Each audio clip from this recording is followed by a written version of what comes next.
वक्फ विधेयक मंजुरीनंतर महाराष्ट्रामध्ये मोठा निर्णय घेणार महसूल मंत्री चंद्रशेखर बावनकुळे यांची मोठी घोषणा।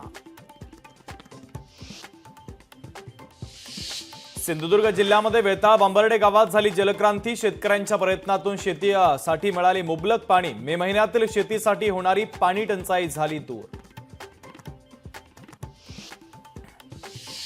परिवहन मंत्र्यांच्या हस्ते काशीमिरा परिसरामध्ये आरटीओ कार्यालयाचं उद्घाटन। MH58 अंतर्गत सरकारनं मीरा भाईंदर आरटीओला दिली मान्यता।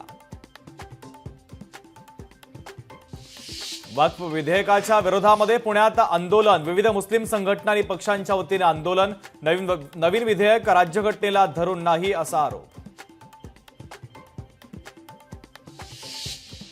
नाशिक जिल्ह्यामध्ये कांद्याला सरासरी 1200 रुपयांचा दर। कांद्याला दर मिळत नसल्यानं शेतकरी संघटना आक्रमक। कांदा निर्यातीवर त्वरित अनुदान देण्याची शेतकऱ्यांची मागणी।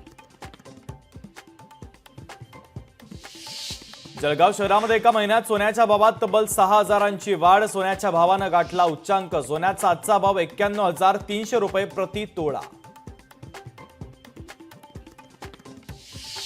उल्हासनगरमध्ये मराठीच्या मुद्द्यावरून मनसे आक्रमक। बँकांना दिला 2 दिवसांचा अल्टिमेटम। मराठीत व्यवहार न झाल्यास दिला आंदोलनाचा इशारा।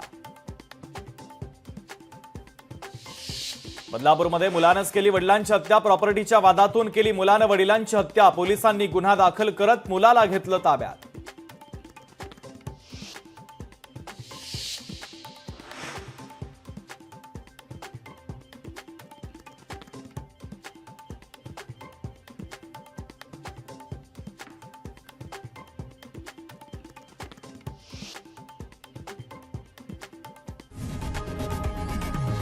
लोकशाही मराठी ऐका, पहा, जागरूक रहा।